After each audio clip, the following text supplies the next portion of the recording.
बेचता यूं ही नहीं है आदमी ईमान को। बेचता यूं ही नहीं है आदमी ईमान को।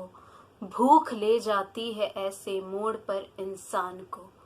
सब्र की एक हद भी होती है, तवज्जो दीजिए। सब्र की एक हद भी होती है, तवज्जो दीजिए।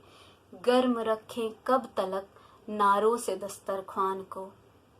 नमस्कार, मैं अनीता पांडे अदम गोंडवी जी के इस शेर के साथ आरंभ करते हुए प्रस्तुत करने जा रही हूँ मेरी स्वरचित कविता, जिसका शीर्षक है अर्थहीन। मेरी यह कविता उतनी ही अर्थहीन है जितनी कि इस समय टीवी पर न्यूज़ रूम में चल रही हर एक डिबेट है, अखबार में छपी हर एक सुर्खी है, जिसमें कि जिक्र तो मजदूरों का होता है पर असल में उनके लिए कुछ नहीं होता।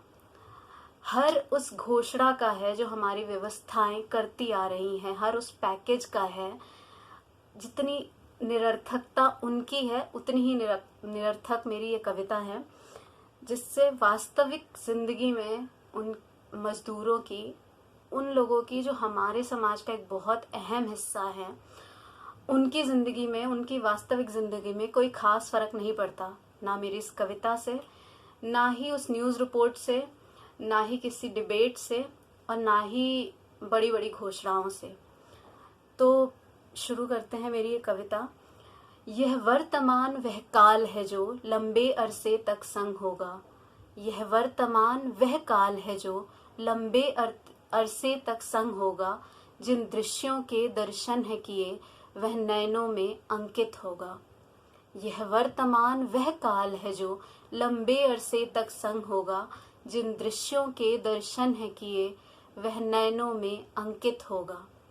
थे पास मगर सब दूर बहुत, थे पास मगर सब दूर बहुत, थे धन्य मगर थे क्रूर बहुत, थे भाग्यवान पर कृपण बहुत, थे सक्षम पर लाचार बहुत। कई भाग हुए हैं दुनिया के, कई चेहरे देखे हैं इसके। कई भाग हुए हैं दुनिया के, कई चेहरे देखे हैं इसके। पर जो चेहरा अब दिखता है वह कहता है सब बिकता है। क्या कोई इतना अच्छा है, क्या कोई इतना अच्छा है कि सब सुख उसके हिस्से में, और कोई इतना तुच्छ है क्या एक ख्वाब नहीं उस किस्से में। हम समानता के अधिकार की बात करते हैं।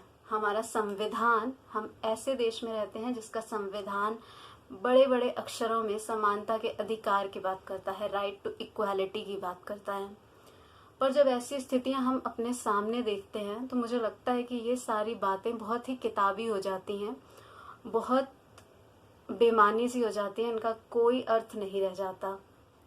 हम सब डरते महामारी से, जीवन की इस लाचारी से। हम सब डरते महामारी से, दुनिया की इस लाचारी से। और कोई अब भी उलझा है भुखमरी और बेकारी से। थी रेखाएं तो ढेरों सी, थी रेखाएं तो पहले ही जो भेद बताती थी हम में।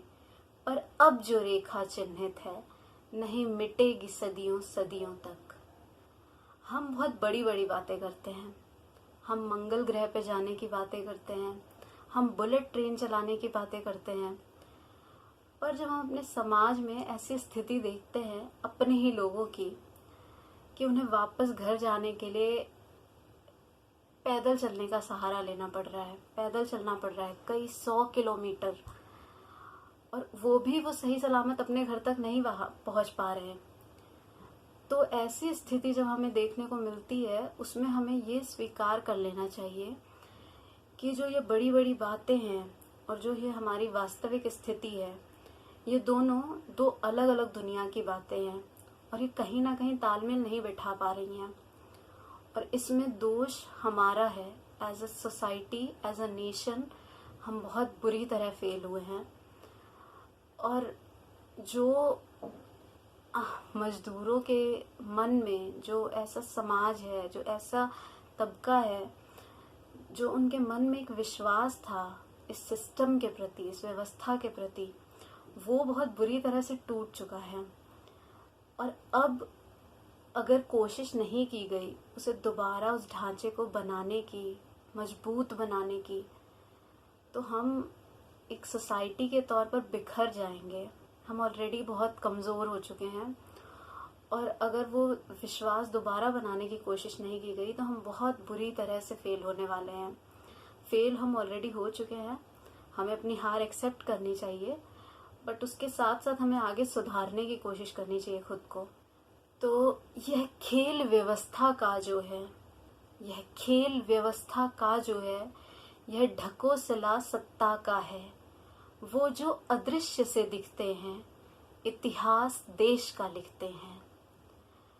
यदि अब भी तुम इठलाते हो अपनी दौलत और शोहरत पर, यदि अब भी तुम इठलाते हो अपनी दौलत और शोहरत पर, यदि अब भी कोई गर्व बचा तुमको अपनी हर हसरत पर, यदि अब भी तुम ये मानते हो सब समान है इस धरती पर, यदि अब भी तुम ये जानते हो है भेद नहीं तुम में उनमें, यदि शक न उठा अस्तित्व पर हो, दम है अब भी कुछ कहने का, यदि अब भी तुम में क्षमता है नेता को अपने पूजने का, यदि शक न उठा अस्तित्व पर हो, दम है अब भी कुछ कहने का, यदि अब भी तुम में क्षमता है नेता को अपने पूजने का, तो माफ करो मुझको तुम अब, मैं चलती हूँ अब चलती हूँ। एक विपदा का बस आना था, हर एक नकाब हट जाना था। यहाँ पर इस नेता शब्द का तात्पर्य किसी भी पर्टिकुलर राजनीतिक नेता से नहीं है। यहाँ पर नेता से तात्पर्य हर उस सक्षम शख्स से है जो, जिसे हमने अपना आइडल बना रखा है, जो हम समझते थे कि ऐसी स्थिति में मदद के लिए आगे आएंगे, बट वो लोग नहीं आए हैं। हर वो शख्स जिसने छोटी से छोटी कोशिश की है वो हमारा नेता बनने के लायक है। वो असल मायनों में नेता शब्द को सार्थक बनाता है। सोनू सूद मुझे लगता है कि इस वक्त एक ईश्वर के रूप में हमारे सामने आए हैं। जब सिस्टम को कुछ काम करने चाहिए थे, वो काम उन्होंने अकेले जिस बहादुरी से किया है, मुझे लगता है कि उनके लिए जो इज्जत है वो बहुत ज़्यादा बढ़ चुकी है हम सभी के मन में, और हमें उनसे प्रेरणा लेकर कुछ सीखने की ज़रूर कोशिश करनी चाहिए। अंत में मेरी कविता में मैं ईश्वर से प्रार्थना करना चाहूँगी, और सिस्टम में अब विश्वास नहीं है मेरा, फिर भी उस ईश्वर में है कहीं ना कहीं, तो उम्मीद है कि आप सभी भी इसमें मेरा साथ देंगे। और अंत में मेरी कुछ लाइनें, कुछ पंक्तियाँ। हे ईश्वर तुम पर भी शक है, हे ईश्वर तुम पर भी शक है, तुम हो या नहीं कहीं पर भी, यदि हो तो उनके साथ रहो जो निकल गए वापस घर को। एक नाम तुम्हारा लेकर के, एक नाम तुम्हारा लेकर के मीलों चलने की ठानी है, सो जाएं थक कर राह में तो तुम्हें उनकी जान बचानी है। यह वर्तमान वह काल है जो लंबे अरसे तक संग होगा, जिन दृश्यों के दर्शन है किए वह नैनों में अंकित होगा। यह वर्तमान वह काल है जो लंबे अरसे तक संग होगा, जिन दृश्यों के दर्शन है किए वह नैनों में अंकित होगा।